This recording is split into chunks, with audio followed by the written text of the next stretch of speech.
예, 수요일장 개장해서 1시간가량 흘렀습니다. 10시 10분인데요. 오늘 장은 조금 조정입니다. 조정을 받을 만한 충분한 이슈와 차익이 나올 만한 그런 주변 환경들이 있었습니다. 오늘 시황해설은 신영목 메리츠증권 광화문 금융센터 이사와 함께하겠습니다. 이사님 어서 오십시오. 안녕하세요. 오늘 주제 보겠습니다. 최근에 사실 파두라는 종목 때문에 나쁜 의미로 파두 괴담이 나온다 그랬는데 인공지능 반도체 얘기는 좋은 의미로 파두 계속 그죠? 파고 좋은 얘기들이 많이 나옵니다. 인공지능 AI가 점점 진화한다는 거죠. 괴물 메모리가 온다. 네. 일단 최근에 그 마이크로소프트의 약진 AI를 장착한 그다음에 엔비디아의 간밤에 좋은 실적 해석 좀 해주십시오. 일단 기본적으로 이제 주가적으로 봤을 때 네. 그 마이크로소프트와 엔비디아 그 신고가거든요. 그러니까 52주 신고가가 아니고 네. 역사적인 신고가. 예. 근데 굉장히 이것이 함의하는 바가 굉장히 크다고 봅니다. 물론 이제 엔비디아 실적 발표하고 약간 이제 4분기 약간 기대감이 낮추다 보니까는 주가 시간에서 빠지긴 하는데 지금 올해 전체적인 글로벌리한 어떤 이런 산업적인 흐름 보면은 성장이 나올 수 없는, 당연히 이제 주가는 그 성장에 기반해서 성장하는 해는 올라가고 역성장하게 되면 주가 빠지는데 엔비디아와 지금 마이크로소프트가 역사적인 신고가가 나왔다는 거. 특히 이제 엔비디아는 하드웨어를 대표하는 AI 반도체 지금 대장주고요.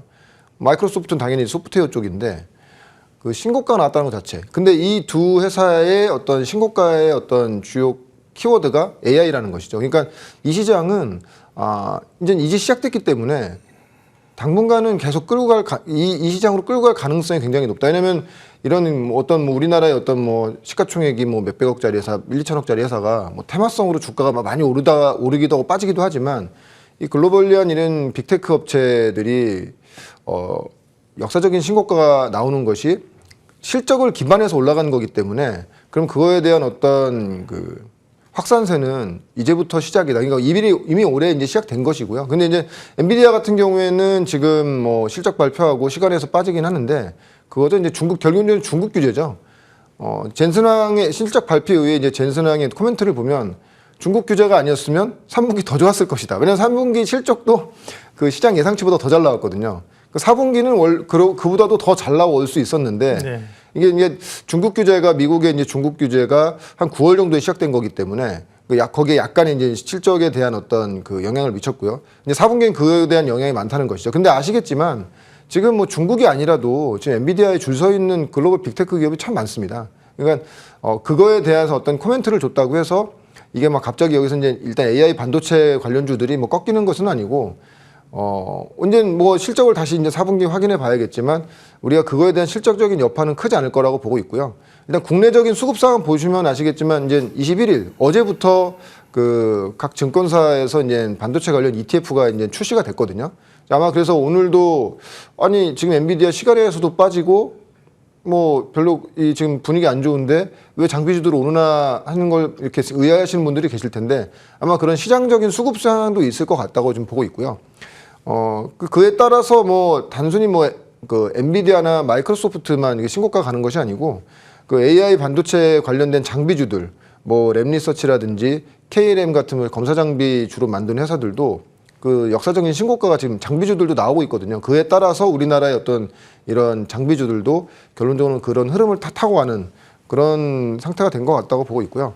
근데 저는 이제는 좀 제가 기존에 이제 AI 반도체라든지 이런 말씀을 계속 말씀을 드리면서 올해 어떻게 보면 계속 그 AI의 어떤 줄기를 가지고 말씀드리긴 했는데 이제는 우리가 너무 이제 반도체에 관련된 장비, HBM, 그리고 후공정 이런 섹터만 볼 것이 아니고 확산되는 어떤 산업을 네. 우리가 좀 들여다봐야 된다. 왜냐하면 이제 충분히 지금 한미 반도체 같은 경우에도 3분기가 어닝 쇼크가 나왔음에도 불구하고 빠지지 않고 지금 계속 주가가 굉장히 좋은 상태인 것은 이미 반영이 지금 계속 되고 있다는 상태거든요. 그리고 장비의 투자는 어떻게 됐건 간에 25년까지 HBM이 쇼티지라고 해도 장비 투자는 아마 내년 정도까지가 저는 피크가 나올 수 있는 가능성이 높다고 봅니다. 그렇게 된다고 하면은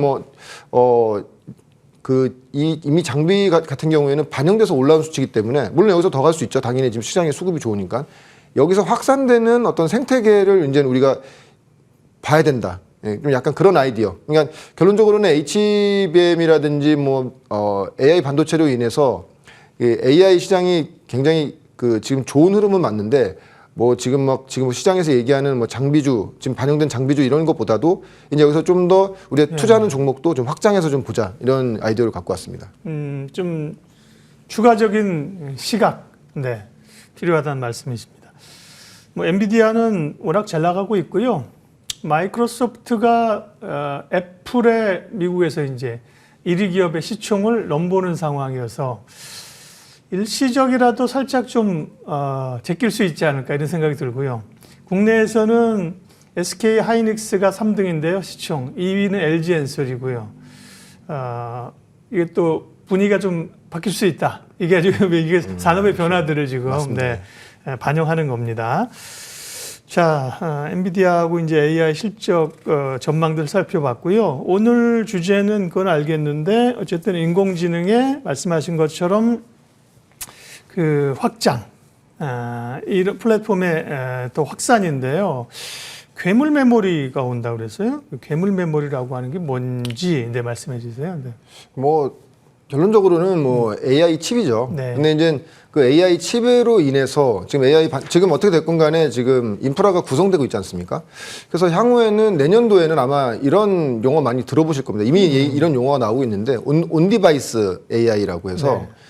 그러니까 우리가 제가 이제 처음에 AI 반도체 얘기했을 때 용어 정립을 빨리 해야 된다. 그래서 뭐 HBM이라든지 그렇죠. 뭐 어드밴스 패키징 뭐 이런 게 그 도대체 어떤 건지 근데 용어를 알아야 거의 투자할 수 있는 종목을 알 수가 있거든요. 이제 HBM은 이제 모두가 알고 있는 거죠? 맞습니다. 교과서에 실려야 될 수준이잖아요. 예, 그래서 뭐 괴물 뭐 AI라고 지금 이렇게 뭐 제목은 달아주시긴 네, 했는데 그로 인해서 네. 발생되는 산업 중에서 아마 온디바이스 AI 시장이 내년도에는 급속도로 커질 수 있다. 근데 그럼 과연 온디바이스가 또 뭐냐? 이게 지금 그러니까요. 공부할 거리 나오는데 네. 온디바이스라는 건 간단합니다. 우리가 이제 기존에 뭐 우리가 쓰고 있는 디바이스 자체가 어떤 멀리 떨어져 있는 뭐 서버라든지 클라우드를 이용해서 정보를 주고받고 또 어떤 거기서 연산된 그런 정보를 받아서 우리가 이제 다 사용하고 있는 건데 내년부터 아마 저는 뭐 빠르면 내년부터라고 보고 있는데요.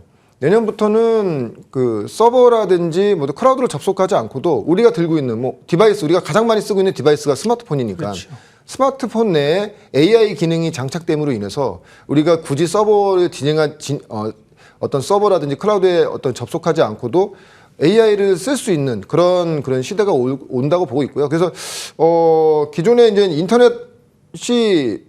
기존에 우리가 스마트폰은 인터넷이 꼭 연결되어야 되는 어떤 필연성이 있었고 그리고 어떤 온디바이스 이 서비스를 이용하기 위해서도 인터넷이 돼야 된다는 그런 어떤 전제 조건이 있었는데 AI 칩이 우리 스마트폰이라든지 각 우리가 쓰는 디바이스 내로 들어옴으로 인해서 어느 정도는 우리가 인터넷을 접속하지 않고도 충분히 쓸 수 있다는 것이죠. 그럼 예를 들자면 내년도 아마 이제 상반기에 삼성전자에서 AI 스마트폰을 이제 발매한다고 나오지 않았습니까? 가우스라고 이제 얘기를 했고요. 거기에 기능을 보면은 그 동시 통역 기능이 있습니다. 그러니까 어떻게 되냐면 내가 뭐 외국인이랑 통화를 하는데 내가 한 얘기를 외국인이 그냥 이 AI 칩으로 인해서 예. 바로 그냥 번역을 해주는 거죠. 네. 근데 되게 지금은 번역기를 돌려야 되잖아요. 한번. 근데 번역기를 그렇죠. 돌리는 것 자체도 네. 기존에 내재되어 있는 번역기는 굉장히 한계가 있고요. 그러니까요. 예. 그거를 이제는 좀 좋은 번역을 하기 위해서는 접속이 돼야 되는데 예. 인터넷으로 접속이 돼야 되는데 그것이 없어도 충분히 이런 번역이 가능하다는 것이죠. 근데 이제 이 통화했을 때 나의 음성이 상대방한테 바로 이제는 그 상대방 언어로 전달이 되고 근데 좀 더 놀라운 것이 같은 갤럭시 폰을 갖고 있는 사람들끼리 호환되는 것이 아니고 내 스마트폰만 그 AI 기능이 탑재되어 있으면 상대방도 똑같이 이제는 번역된 내용으로 통화할 수 있다는 내용이죠. 그러니까 네.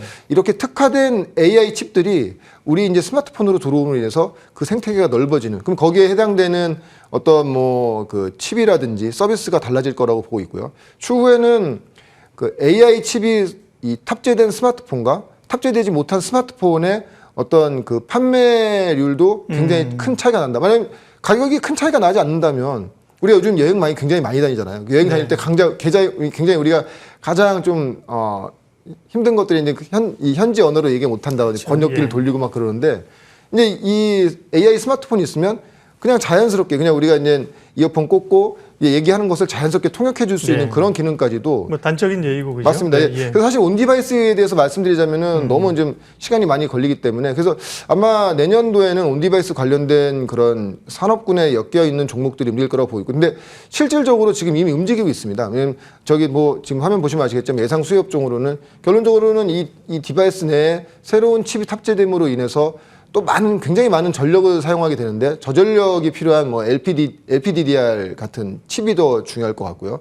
그리고 이 AI 칩이 들어가야 된다고 했지 않습니까? NPU. 그래서 최근에 보면은 이 NPU 관련돼서 칩셋 미디어가, 그러니까 왜냐하면 그 칩을 설계하는 업체들이 이제 아마 각광받을 건데, 그래서 칩셋 미디어도 약간 영향을 받는 것 같고, 그리고 지금 리노공업이 최근에는 소켓 업종 중에서 굉장히 좋은 흐름 나오고 있는데, 결론적으로는 이런 온 디바이스가 많이 퍼짐으로 인해서 그 테스트를 해야 되는 그런 건수가 굉장히 많아진다는 것이죠. 그래서 리노공업도 지금 반응하고 있는 상태고요. 네. 예, 관련돼서 아마 그런 업종들, 그리고 저는 좀 더 이제 기판 업종들 좀 더 좋게 보는 게, 결론적으로는 이 PC라든지 AI가 탑재되어 있는 PC, AI가 탑재되어 있는 스마트폰이 있느냐 없느냐에 따라서 판매율이 틀려지기 때문에 스마트폰과 PC의 교체 수요가 굉장히 큰 교체 수요가 일어날 수 있다. 그렇게 되면은 당연히 기판 업체들도 수혜가 될 수 있는. 그래서 사실 지금 가져온 거는 저의 개인적인 예상된 어떤 산업의 어떤 흐름도고요. 네. 아마 이제 나오겠죠. 그런데 그런 것들을 지금 우리가 이제 온디바이스라는 걸 먼저 공부해 두셨다가 그런 새롭게 튀어나오는 업종이나 산업에 대해서 우리가 좀 부각됐을 때 이제 우리가 좀 투자를 할 수 있는 그런 좀 준비 단계로 보시면 좋을 것 같습니다. 한국에서 투자하니까 어려운 거죠. 미국 사람들이야 뭐 빅뱅이나 그 다음에 뭐 온 디바이스 AI 이런 너무 자연스러워. 우리는 뭐야 또 HBM 이제 익숙할 만하니까 뭐 온 디바이스 이게 어려운 거죠, 그죠? 그러니까 이제 기기에 AI가 탑재됐다, 그죠? 맞습니다. 네. 예, 기기 내장형 AI 이런 건데요. 말씀하신 것처럼 공부를 해야 되고.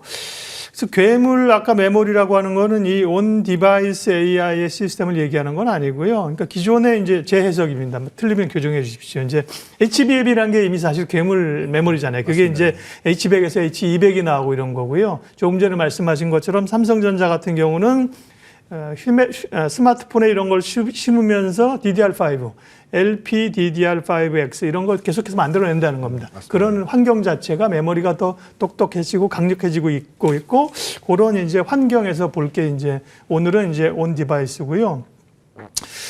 저전력 DDR5 말씀은 DDR5나 AI 칩, 기판 이렇게 얘기하셨는데 그 중에서 오늘 관심 종목은 물론 오늘입니다. 앞으로도 또 얘기를 하실 수 있지만 오늘은 이제 기판 업종 종목을 얘기해 주실 거예요. 그러니까 뭐 예상되는 수요업종으로 역시 기판 쪽이 저는 굉장히 좋을 것 같다고 보고 있고요. 그래서 대덕전자 드릴 것 같고요. 그래서 온디바이스 관련돼서는 아마 내년 항상 연초에 CES가 있지 않습니까? 삼성전자도 아마 삼성전자뿐만이 아니고 다른 경쟁사들도 온디바이스 제품들을 갖고 나올 수 있을 가능성이 높다. 왜냐하면 이미 지금 AI 칩 투자가 지금 이미 선제적으로 되어 있기 때문에.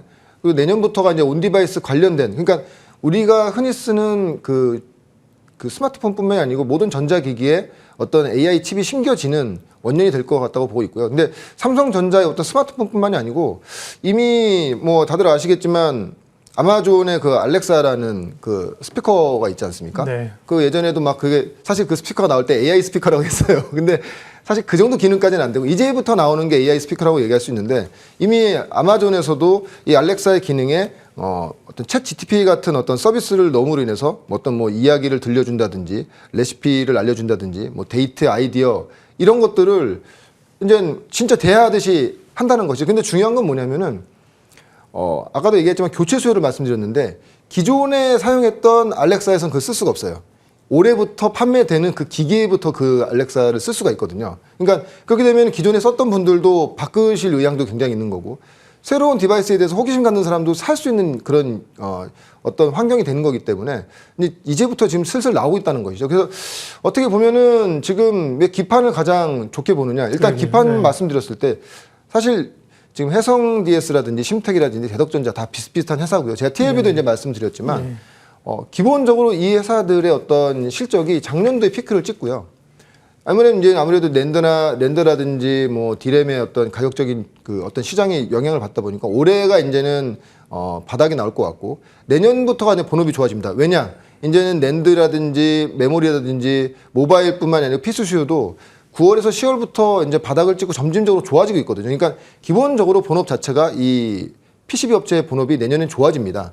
거기에 어떤 이런 온디바이스 시장의 확대로 인해서 온디바이스가 되게 되면은 우리가 이제 이 모바일이라든지 PC 같은 경우에 보면은 기존의 모바일과 PC에 보면은 뭐 CPU, 뭐 GPU 정도가 있는 상태였다면 거기에 CPU와 GPU와 아까 말씀드렸던 AI 칩, NPU까지 올라가기 때문에 그 어떤 새로운 환경이 조성되는 상태에서 그렇게 된다면 기판 역시도 새롭게 지금 그 호환될 수 있는 기판을 만들어야 되거든요.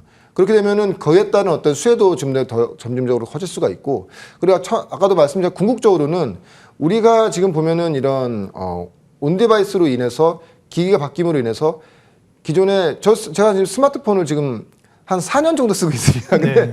굳이 바꿀 필요성을 못 느껴요. 지금은 그렇죠. 예. 맞습니다. 지금도 잘 쓰고 있는데 네, 네. 만약에 AI 기능이 나오는 스마트폰이 나온다고 하면은 이제 저 같은 사람들도 교체 수요가 난다는 것이죠. 그렇게 되면 기본적으로 기판 업종들의 어떤 수혜성이 굉장히 커질 수 있다. 근데 그럼에도 불구하고 대덕전자를 말씀드린 가장 큰 이유는 뭐냐면 지금 HBM이라든지 뭐 어드밴스 패키징 뭐 TSMC의 이제 코어스에서 어드밴스 패키징을 만드는데 거기에 가장 중점적으로 쓰이는 것이 가장 중요한 핵심적인 기판이 FCBGA라는 기판입니다. 근데 대덕전자를 말씀드린 가장 큰 이유가 이렇게 올려드린 화면 말씀드리면 보여주시면 알겠지만 FCBGA 관련돼서 지금 서버형 그 FCBGA를 이미 개발을 끝냈고요.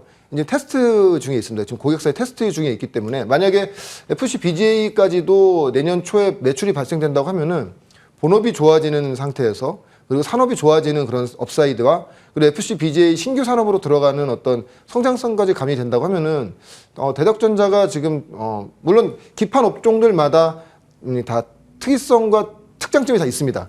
근데 그 중에서도 FCBGA가 만약에 있는 대덕전자가 그 부분에서 좀 어떤 실적적인 어떤 흐름을 보여준다고 하면은 좀 더 업사이드를 좀 더 크게 가져갈 수 있지 않을까. 왜냐하면 지금 한번 보시면 아시겠지만 이미 지금 FCBGA 쪽으로 해서 거의 3천억 이상을 지금 투자하고 있기 때문에 내년까지 지금 투자가 진행되고 있는 상태이기 때문에 그러면 좀 더 포텐셜이 있는 기판 업종으로 보고 있고, 물론 본업 자체뿐만이 아니고 서두에도 말씀드렸지만 온디바이스 시장의 확대에 따른 기본적으로 이제 기판 자체가 바뀌어야 되기 때문에 그러면 그런 온디바이스의 어떤 성장성까지 본다고 하면은 네.